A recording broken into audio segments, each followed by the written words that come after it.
Good morning and welcome to today's webinar. And the subject is sustainable development. My name is Austin Damayo and I am the partner responsible for tech services in Grand Thornton. Let me introduce the panelists. We have the Honorable Carmelo Abela. He's the Minister within the Office of the Prime Minister and is responsible for social dialogue, the implementation of the electoral manifesto, and more importantly for today's topic, sustainable development. And we are joined also by two periti, Michelle Piccinino, the Executive Director of the Environment and Resources Authority, and Dr. Wendy Mifsud, who is a Senior Planning Officer at the Strategic Planning Unit of the Planning Authority. So, to kick off the debate, Minister, I turn to you. What do we mean exactly by sustainable development? What does it cover? So good morning to everyone. I'm pleased to join you at this webinar. Basically, when we talk about sustainable development, we are talking about our daily lives, basically, whatever affects people and how we can plan things, but not only planning in the sense of urban planning, but planning in the way we operate in society, basically. When we talk about sustainable development, we are referring to three important pillars that are part and parcel of sustainable development, which is the economy, the environment, and also the social aspect. So these three pillars go hand in hand when we talk about sustainable development. Now, more into concrete words.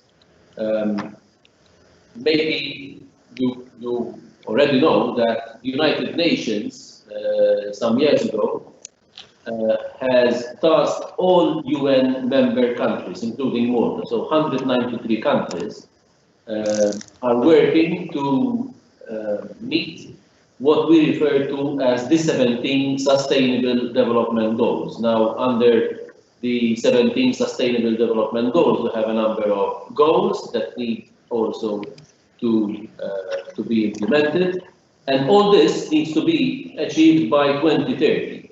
Just to give an example, for example, SDG 1 deals with poverty. So the eradication of poverty is a task that each and every country in the world needs to work to eradicate poverty from each and every country. Now, this is being done in stages. Of course, and even us as a country, we keep monitoring how we are doing when it comes to reducing poverty, for example, in those people who can end up in relative poverty as well. So each and every country has its own program plan how to do this. Another goal is regarding education, and also here, each and every country, in accordance with the needs of that same country, has its own program how to provide education for all, and of course give education the importance that it deserves. Of course, an important pillar of the sustainable development is the environment, and also the SDGs. You have SDGs that concentrate on the oceans, for example, and what we need to do to keep our oceans clean as much as possible, and it is an important thing that we do that. We have also not only to cater for underwater, but also what happens on the ground as well. So basically what I'm saying is that these 17 Sustainable Development Goals cover all, or at least for sure most aspects of our daily life, which has to deal with the social aspect, and I mentioned the eradication of poverty, the education aspect. Then you have the environment, and I mentioned two examples, what happens in our oceans and what happens on land, and also the economy. So these go hand in hand, and even to provide work, because then I mentioned that one has to keep in mind that these three pillars work and should work together, not against each other. So basically also providing work is an important element of achieving the sustainable development goals in their entirety. Now, one final sentence which I would like to add to your question is that general principle is that whatever we plan today, we should keep also in mind the future generations. So basically, it's good that we plan for today, but we need also to keep in mind the needs of tomorrow. And in doing so, we need to keep in mind the future generations. And basically, this is a basic principle when we deal with sustainable development. And actually, the Act of 2012, at the very start of the Act itself, this is stated very clearly that by sustainable development, we understand that we need to plan for today, but of course, we need to cater also for future generations. Right. In fact, going on from this, your government had published the document Malta Sustainable Development Vision for 2050. And it quotes, in fact, it was by the United Nations, I believe. Sustainable development is that which meets the needs of the present without compromising the ability of future generations to meet their own needs. So my question is, how high is sustainable development on the agenda of government? It is high because the current Prime Minister opted to give the responsibility of sustainable development to a ministry which is within OPM, within the Office of the Prime Minister. So I think that that is a message in itself. It should not be the only message, however. It is an important message, and even the act that I referred to earlier states that the authority lies within the Office of the Prime Minister, but of course there is the possibility that the Prime Minister of the government can appoint a particular ministry with this task. However, the current Prime Minister opted to keep sustainable development under a ministry which is within the Office of the Prime Minister. So that is a message in itself. But another message is that on sustainability, we need to work together and in coordination. And of course, the Office of the Prime Minister and even my ministry deals with areas that you referred to in the beginning or in your introductory remarks, that I have to deal also with all ministries, basically. So when we talk about the electoral manifesto, it's not that I'm responsible to implement the 722 electoral pledges, but it's all government that needs to implement that. And we have a coordinating role here, which we do, but this is not the topic of today. When it comes to sustainable development, it's also the same. I mentioned the three pillars, but of course, each and every ministry has a role to play in meeting the goals by 2030 when it comes to sustainable development. I go even further. It's not only the responsibility of government and agencies and authorities and departments, but it's the responsibility of each and every one of us, which includes the private sector, which is a very important partner in this, but also civil society in general. We are blessed with a lot of NGOs that work, especially also on these tasks, but it's the responsibility basically of each and every citizen of this country. Of course, we need to say that government has to shoulder most of the responsibility, yes, but it's not only government. We need to share this responsibility together. So streamlining is an important element, coordination is an important element, but also when it comes to the budget. And something that we are working on, which started also last year, and we need to improve on this, is to work towards an SD-proof budget, which means that we are also involved in the yearly process when the finance minister presents the budget for the next year. There is a process that already started to have the budget which is considered to be SD-proof. Now, we are not there yet. We need to work more on this to achieve this SD-proof budget. But this means that we need to integrate in the budget process as well the proposals that go hand in hand with sustainable development. One final thing that I would like to add to your question is that we are also currently working with OECD. We are working with OECD when it comes to our vision for 2050, because we do not have only to achieve the Sustainable Development Goals by 2030, but as a country, we went to also further. And we published a strategy that takes us till 2050. But now we are working on a specific project with OECD. So from a vision, we have a strategy, and of course then following this strategy, we need to have an action plan, because otherwise we will not meet the targets that we are putting on ourselves as a country. So basically, this is what's happening at the moment. We also have focal points in each and every ministry that are our focal points when it comes to sustainable development, and these respond to each and every permanent secretary within each and every ministry. But of course, since we have a department as well that deals with sustainable development, the department that is under my remit as Minister for Sustainable Development has these focal points, so we have contacts in each and every ministry to have further coordination across the board. This is in a nutshell how we are working, and I think this proves that the issue of sustainability is very much high on the government's agenda. So I'm going to turn to the two Periti.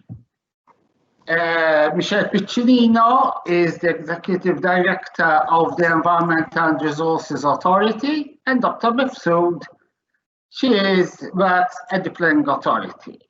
So the way I see how things operate in government is that government sets out the policies, and then government has the arms to give effect to those policies. And we have ERA and the Planning Authority. May I have your comments on what the Minister said, especially the functions and roles of the two authorities you are representing? Good morning.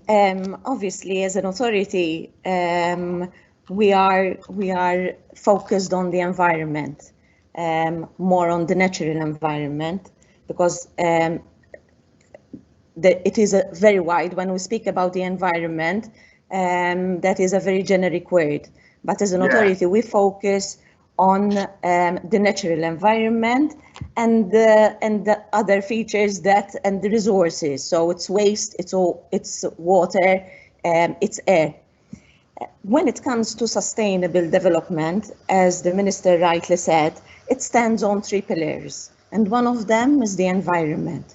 What the authority did, even through the commitment of government, here I have to say, so the government, when setting up the authority, had the intention of putting the environment also on the forefront, on its agenda, and now we have an act which sets the authority, but also requires that a national strategy for the environment is prepared. And what we have done in the past months, we have now the vision for this strategy, which is very much in line with the strategy regarding the sustainable development. And we have also a vision which is based also on the OECD principle of going beyond the GDP, because now we are talking about going beyond, because we know that GDP as a measure doesn't give the true value of being of having the well-being necessarily to our lives, because we are not based only on the economy, on the well-being of the status of each of us, but we need more. We need clean air to breathe. We need good health services. We need good education to eradicate poverty, as the minister rightly said. So, as an authority, I am proud to say that we have now a vision as well, which puts the well-being as the focus for the strategy for the environment. And as I said, the environment is one of the most crucial elements when we speak about sustainable development. Why? Because our planet has limits. Today, all of us are aware that what we had taken for granted as being infinite, nowadays we know that there are all things, all resources, all elements on Earth are finite. So we need to plan properly, not in terms of development planning, but in terms of everything. That we need to have these strategies in place, and I am very pleased to see that yes, in this area we have the sustainable development at the highest position in government. So that there is this focus, because we cannot achieve good environment status if not by coordination between all ministries. The SDG goals mentioned touch upon various aspects, and we all contribute as government entities. We all contribute towards achieving these 17 goals, which for most of us are the Bible. Nowadays, we measure what we achieve by these 17 goals. But obviously, there needs to be streamlining and coordination between the ministries, between the agencies, to make sure that we're all working towards the main focus, the main aim, towards having a good, sustainable country where all of us can live better, and we can, our coming generations can find a better place, not the status quo that we have, but at least, we try to have to pass them on a better place. Yes, and in fact, what was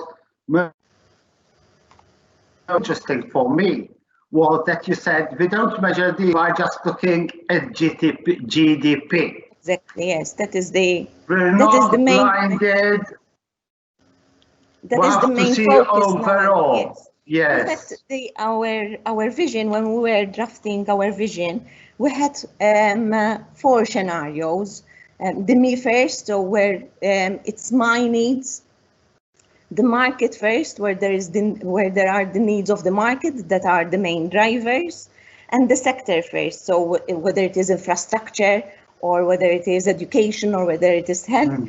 But when we've drafted these 4 scenarios and tested them, so we asked both citizens on one side to rank these scenarios, and even experts, as well as the way the Ministry for Sustainable Development is working. We have focal points in all ministries because we are overarching as well.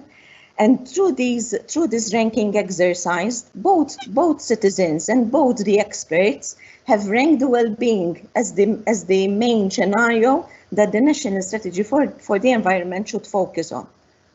So with sustainable, we are in sync with sustainable development. Good. Now turning to Dr. Mifsoud. You are a senior planning officer at the Strategic Planning Unit.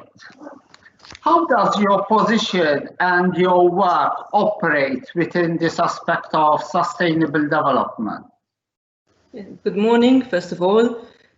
To answer your question off the bat, I do feel that my position allows me to appreciate, in fact, the extent to which government is placing sustainable development at the highest priority level, because I witnessed this.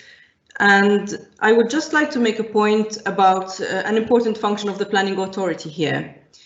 So many people equate the planning authority with development permitting, but there are many other aspects to the authority, and one that I can speak about with some confidence is the policy making aspect. And I would like to take the opportunity to make this point here, if I may. So at the planning authority, we draft and implement the highest spatial planning instrument on the Maltese Islands, which is the SPED, so the Strategic Plan for the Environment and Development. Now, the SPED is very interesting because it has a lot of correlations with the Sustainable Development Goals. So we have made an exercise whereby we matched the goals to each provision of the SPED, and we call the SPED provisions thematic and spatial objectives, yes? And we found that it is very much interlinked. I mean, first of all, the people who drafted the SPED sustainable development was very much at the forefront of their minds. But when we made a kind of post-processing exercise, we found that there were very, very strong links with the goals. Now, particularly the goal 11, which speaks of cities and sustainable communities, because obviously we have a very spatial remit at the planning authority, but even links to other goals. And I like to ask why this is, So the SPED, for those who might not be very familiar with it, is an overarching document. It is very strategic, so it does not go into detail, but it sets out direction for spatial planning. And what do I mean by spatial planning? So spatial planning, especially on an island such as ours, which is very small, yes, has an impact on I feel, at least I believe, that it has an impact on every aspect of life here on the islands. So what the SPED attempts to do is to analyze these different issues, whether they are related to, for example, housing, the environment, but even issues which are more intangible, like quality of life, the family, and try and analyze the spatial component of each of these issues. And then once that has been identified, we try and plan for it. So I just wanted to make this point to say that we can see, like as the minister and even Perit Piccinino spoke about, the interrelationships, the collaborations that are needed. At the planning authority, I feel that this is a priority, an important priority, and we have a mandate for it through this document, through the SPED. So there is a lot of work to be done in that regard.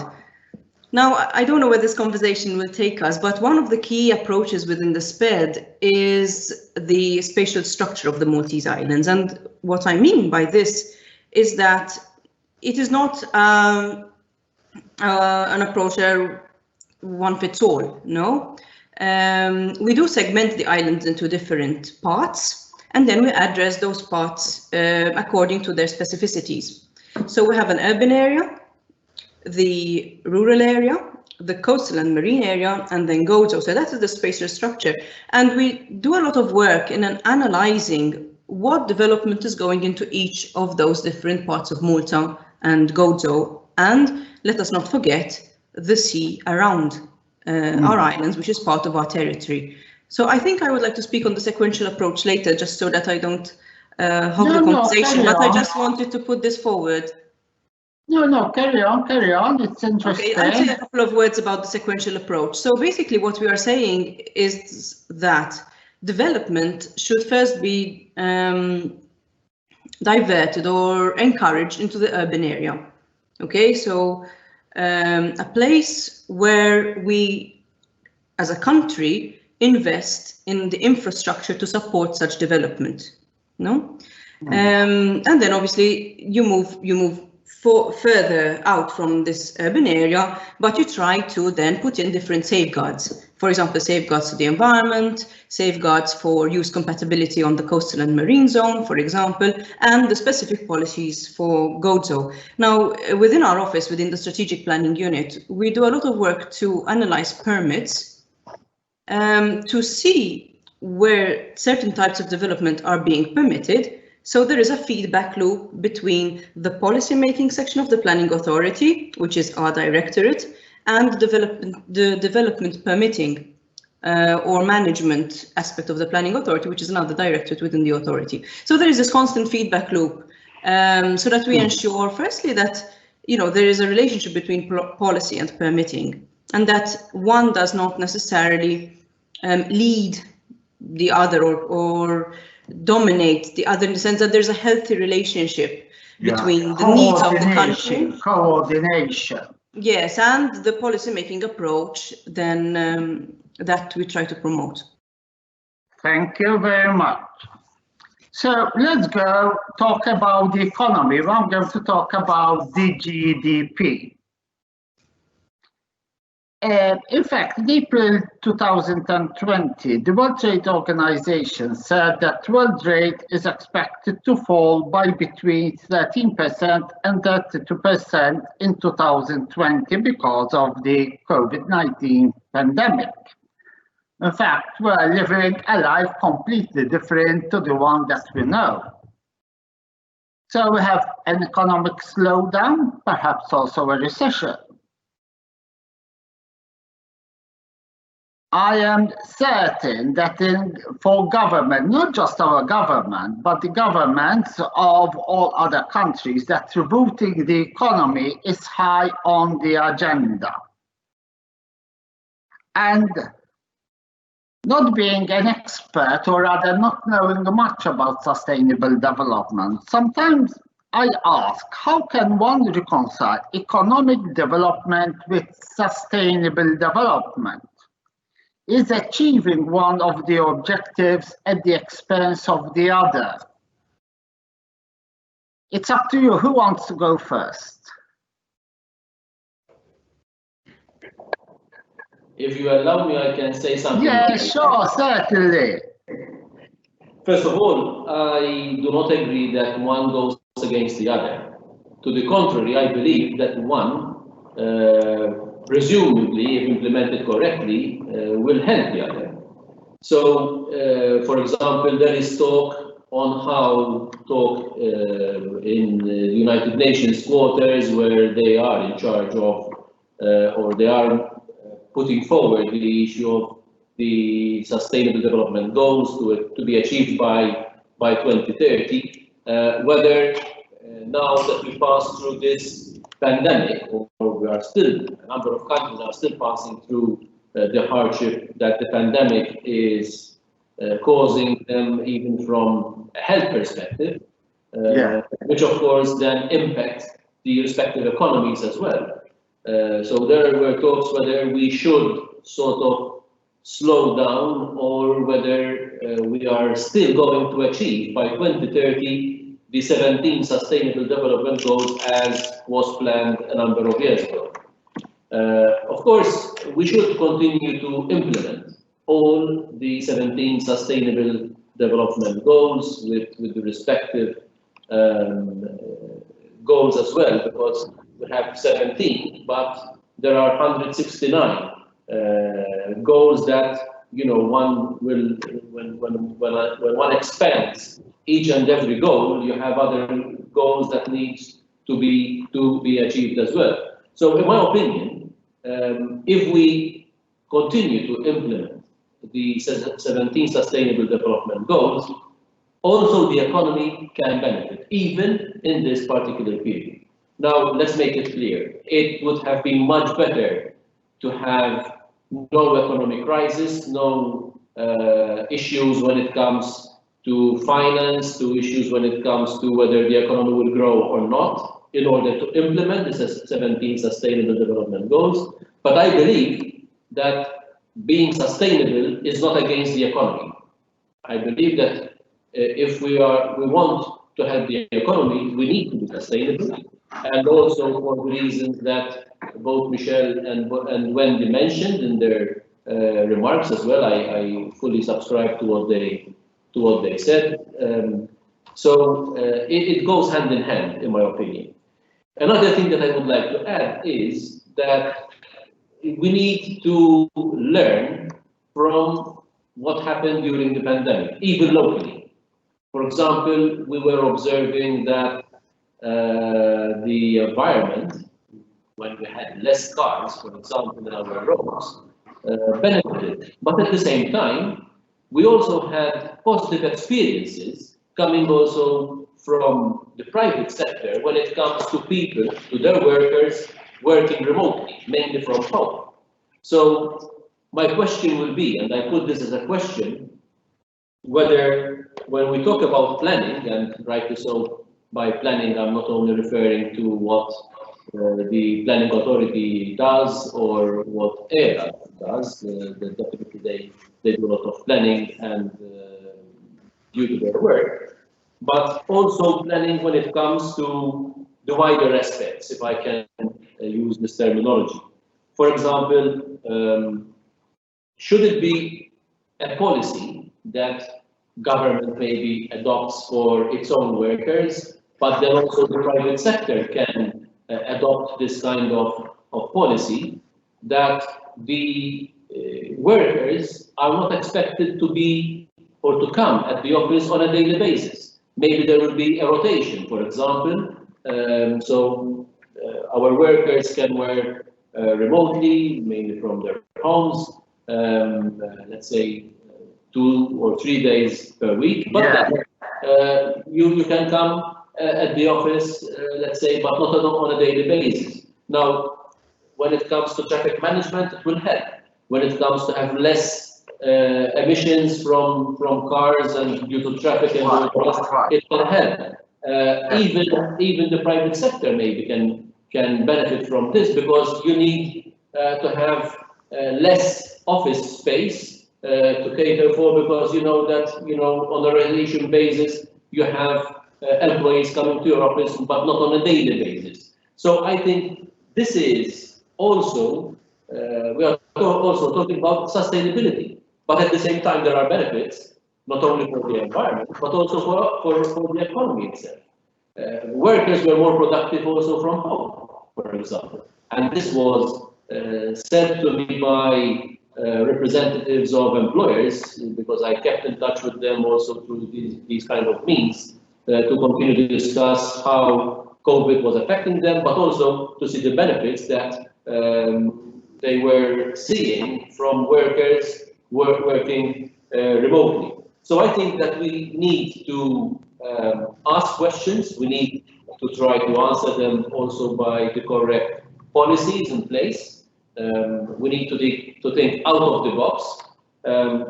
And also, when talking about our economy, an interesting part or an important part of the economy is also trade. And I think that we experienced also as a country some kind of disruption or possible disruption when it comes to supply chains, for example. Us being an island, it's even more of a challenge, of course. Yes.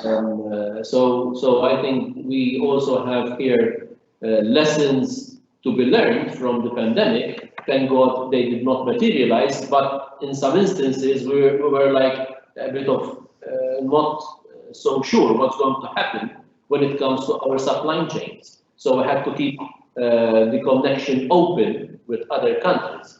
I think we need also to diversify our possibility of the supply chain. So when we promote trade, and also for our local companies to expand their horizon, not just look in our own market, which is only a market of 500,000 after all. If we can add like 200,000 more when we have tourists visiting us, but still the market is what it is. But I think that we have a number of companies that can make it and are already being successful also abroad.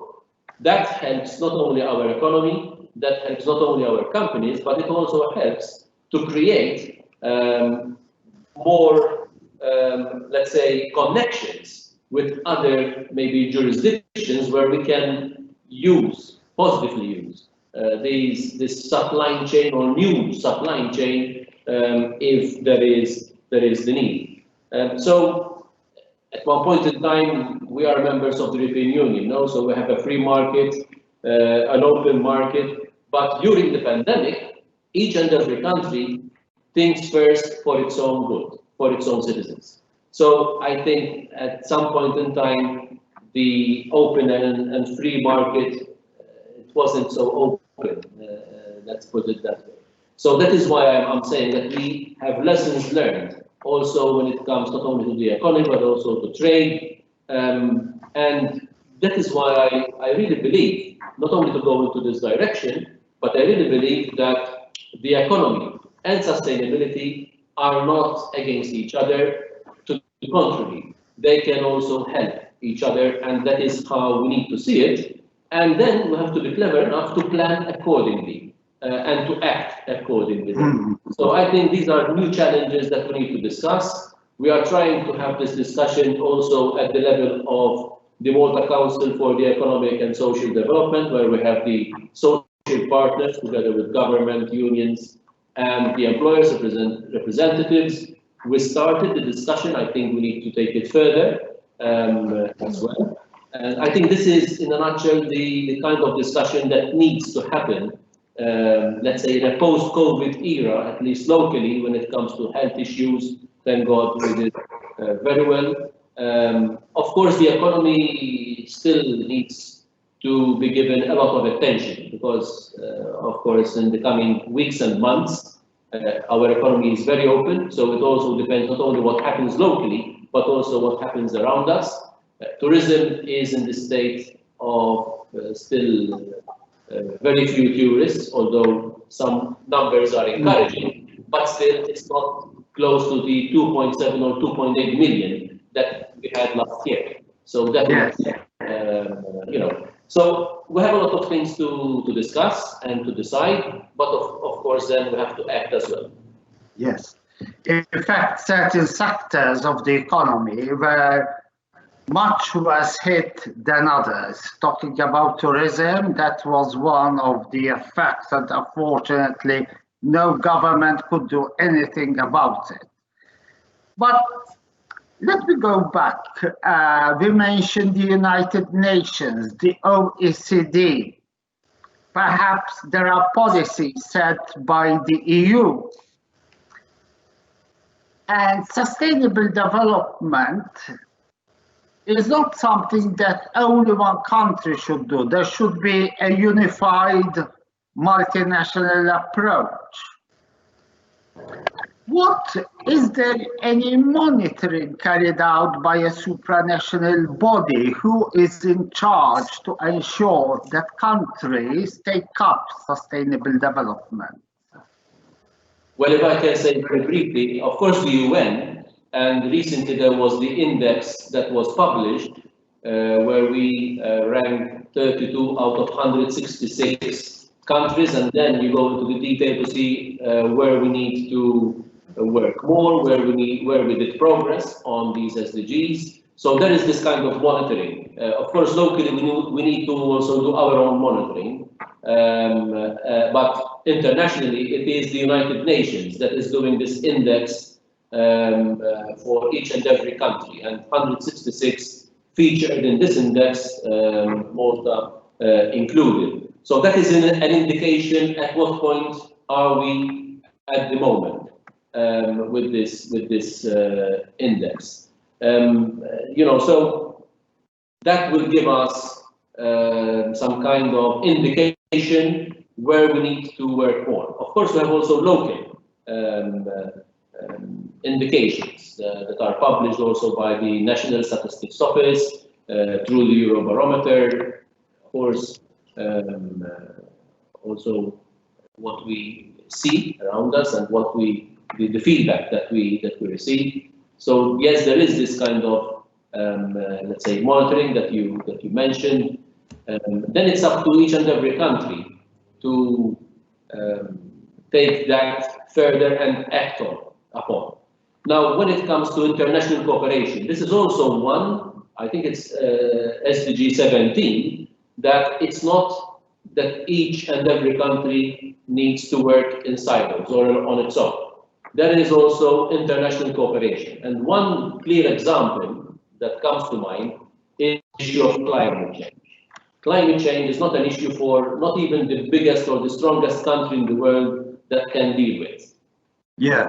This is a clear area where on the issue of climate change, each and every country needs to work together. In my previous capacity as foreign minister, for example, I was involved in a number of meetings because even in recent months, foreign ministers, we were being involved a lot in the discussions when it comes to the issue of climate change. And I was lucky enough also to be present for presentations by former Secretary of State of the US, John Kerry. I think I met him twice or three times, where we foreign ministers at that time were meeting.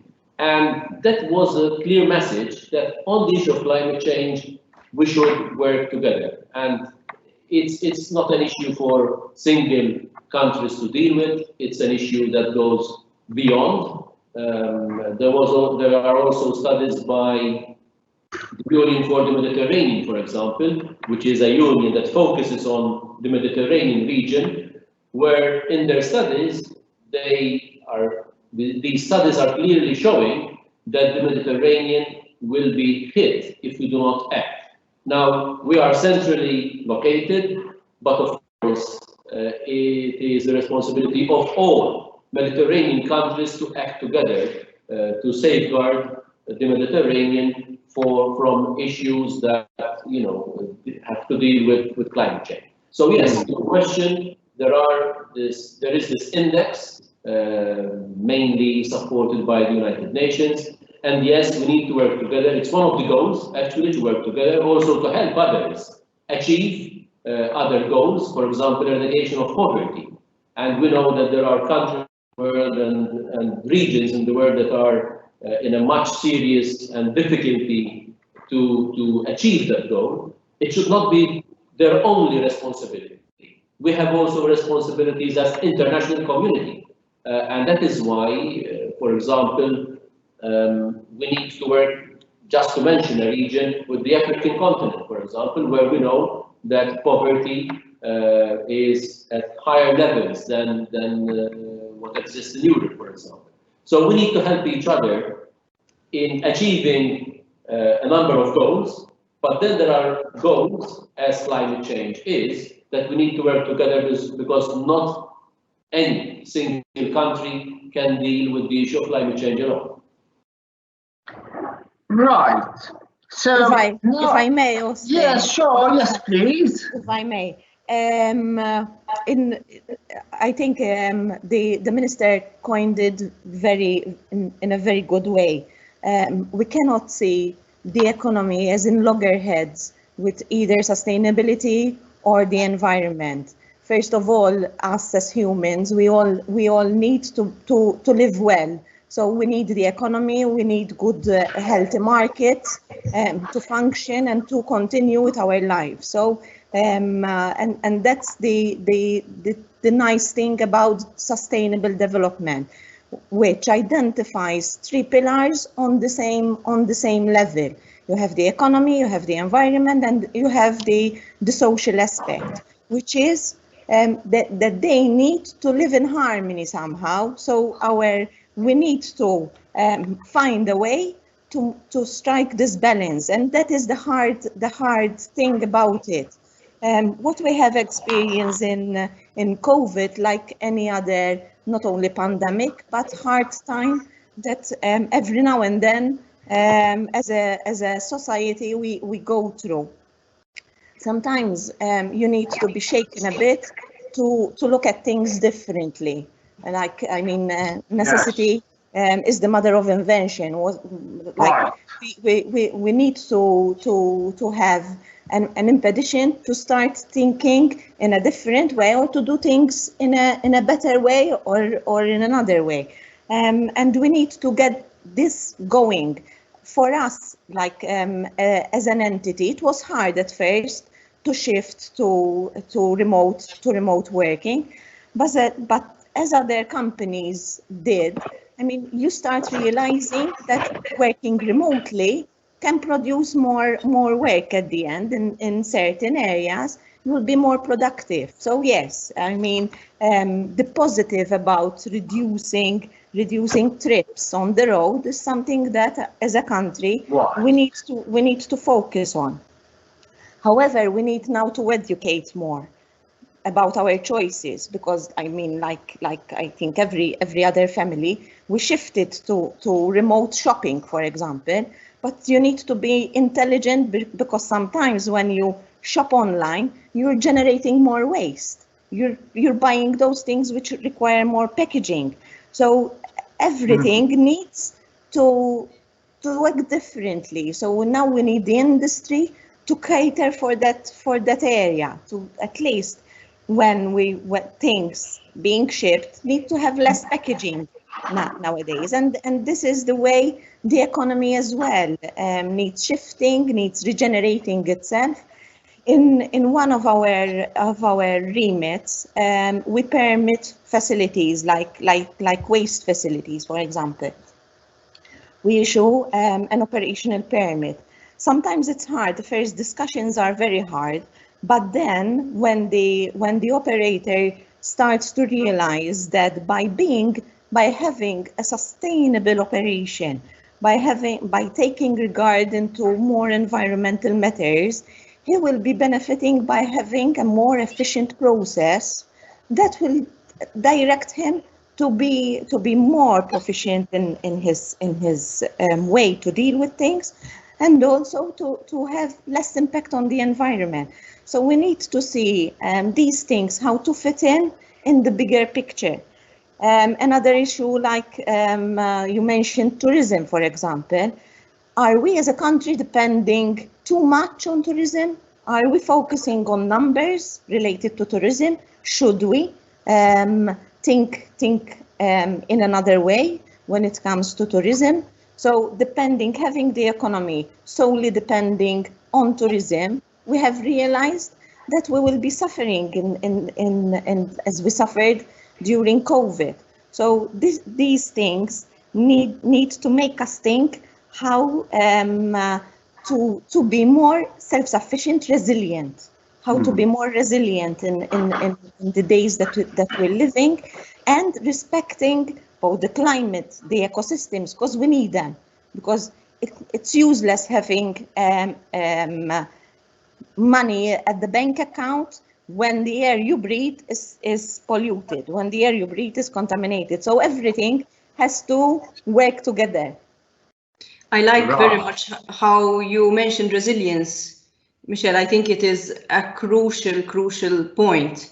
Recently, our minister has announced that we will be holding a review of the SPED, which I spoke about, and we would like to base that review on this crucial point of resilience. And in fact, even looking at the bigger picture, like we're trying to do here, the New Urban Agenda, Cities 2030, has mentioned this, the effect of quality of life, energy efficiency, but always looking towards cities which can deal with anything which happens. And we have seen this in Malta. There are so many things with the situation with the pandemic that have impacted spatial planning moving forward. So when the SPED review was announced in February, we did not know that we were going to have to change our lifestyles in such a way. But now we realize, we started thinking about what size of homes do we need, because what we do in the home has changed. What size of offices we need, because what we do in the office, the amount of people in an office has changed, and even what we expect out of these places. Do we expect more apertures? Do we expect greater amount of ventilation, outdoor space within our own personal space? So our expectations have changed. And not only, I mean, the list continues. You go to the way roads are designed, you go to the way the rural area is addressed to provide for leisure facilities. Now we're being told, yes, do go out. It's important to keep active. And I think many of us have realized how important it is to keep active. I for one, used to depend on my walks to and from the office. I mean, now I depend obviously on walks in the countryside around where I live. And you need the amenities to support this change in lifestyle. So yes, moving forward, spatial planning will consider different matters. To conclude, I feel this positive. It's positive. We did, sometimes, like Michelle has said, you do need a bit of a rap on the knuckles and say, okay, so let us think in a different way now. Yes. On another point, still on sustainable development, waste reduction. We aim to reduce waste, hopefully. And in fact, I was reading recently, for example, washing machines are now sealed. And if they don't work, they're not repairable, which means we have to change. Interestingly, the EU issued a directive recently, and I don't know whether it's from 2021 or 2022. These type of machines, and they mention what they are in the directive,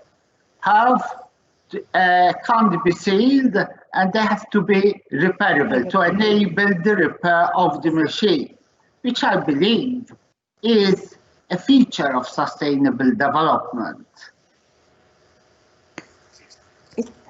If I may, it is. Everything goes hand in hand. Before we mentioned climate action, that I mentioned the ecosystem. Waste is another issue. Yes, there is the Circular Economy Act now, or directive from the EU, which makes it very clear that things should not be designed to be wasted. So they are designed to have the most out of their lifetime, not as we did few years ago, up to a few years ago. So they need to be repairable. They need to allow repairability, and possibly for each component you can recycle. So you can either reuse or then recycle. So yes, we have a shift towards appreciating that our resources are finite, and we need to reintroduce them as much as possible in the system, and not rendering them waste just after few months or years, because I mean we have experienced, at least my generation of the mobiles, we tend to change the mobile every year, for example, even with the plans that we are offered by the service providers. You are instigated to change, even if it's still operational, but I mean, to be trendy, you need to change it.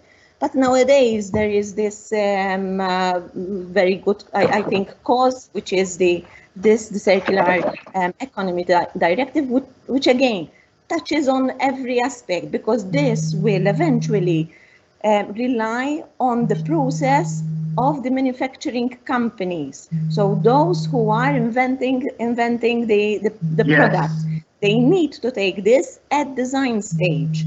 So we need to shift also, even, for example, in our construction system, our buildings need to have a longer life. They need to be designed in a way that when they have surpassed their time, when it comes to its demolishing or its redevelopment, most of the components of that building need to be somehow reintroduced within the system.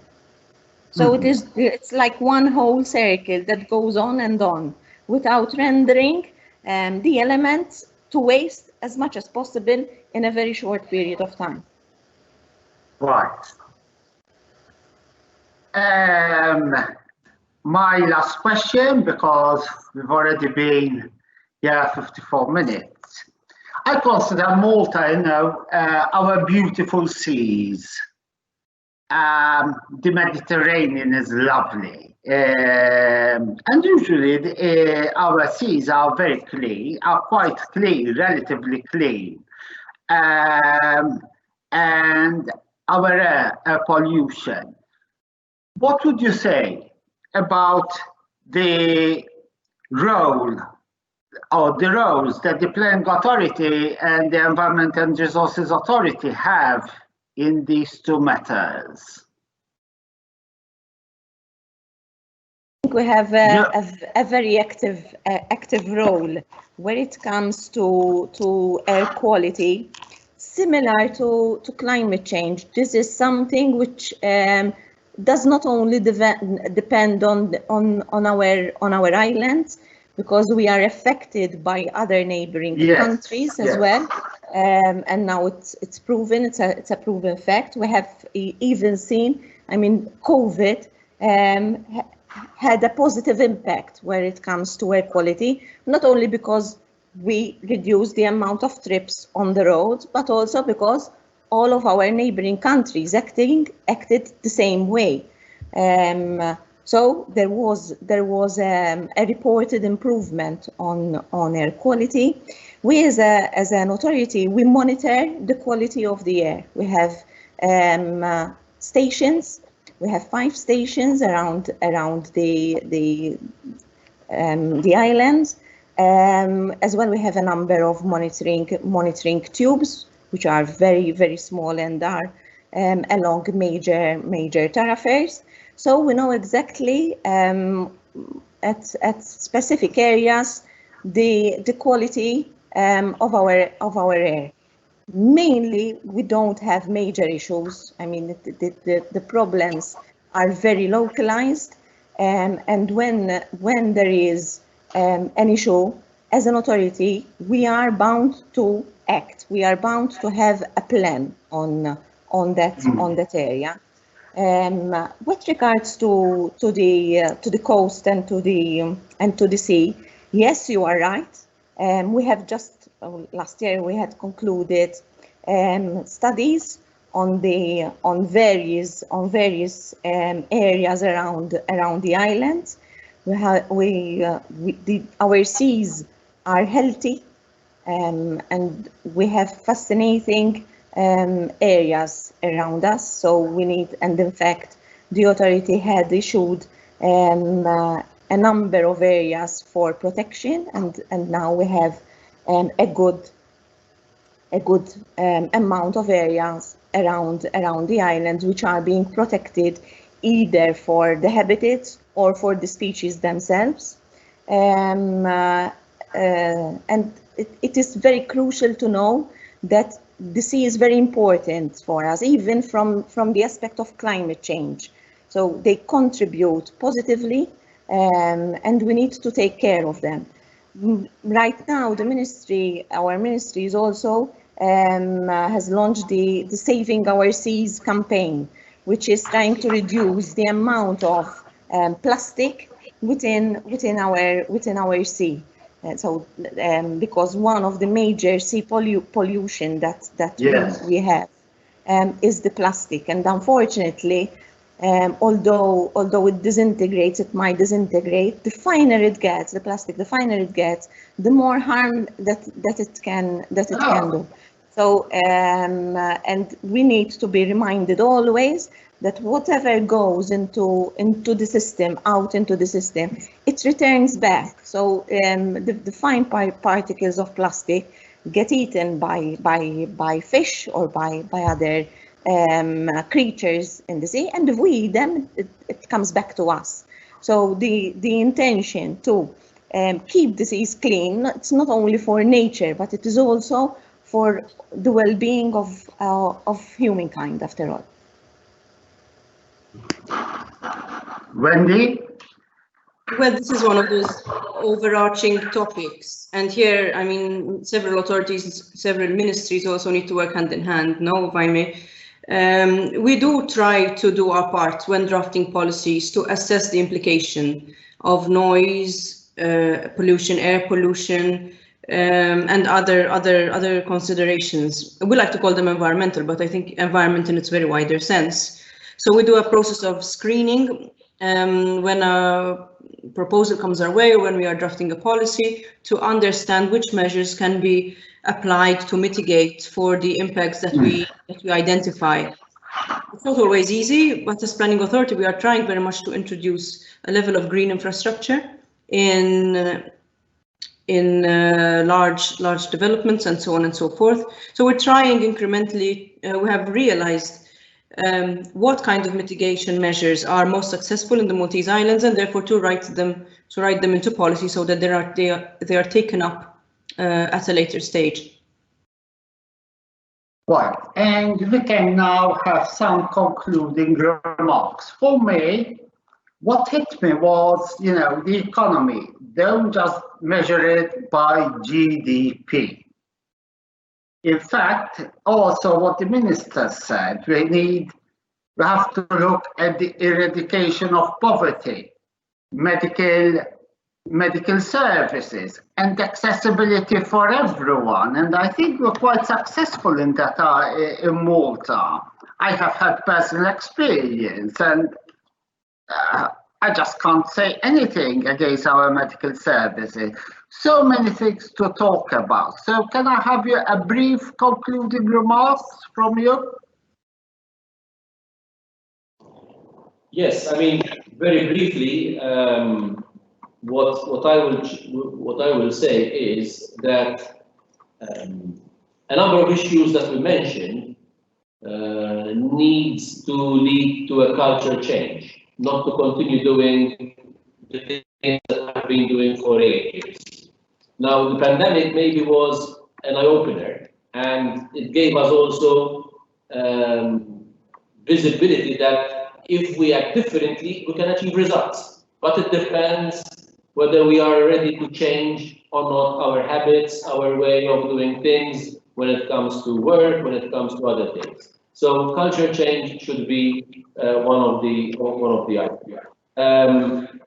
Another thing is that we need to work in an integrated way, not work in silos, even locally, I mean, in the country. When we are planning, when we are discussing policy, we should not see it from our own perspective only. So if we are talking about road infrastructure, it's not just road infrastructure, but other aspects as well needs to be considered.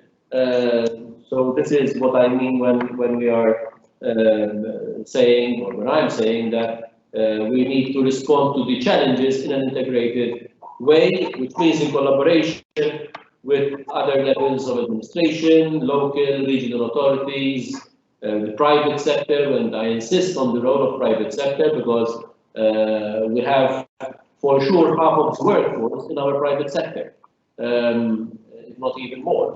And a lot can be done from our private sector, even to go green, for green jobs. So it's not a question of losing jobs, but actually it's a question of winning more jobs in the green economy and cleaner jobs as well.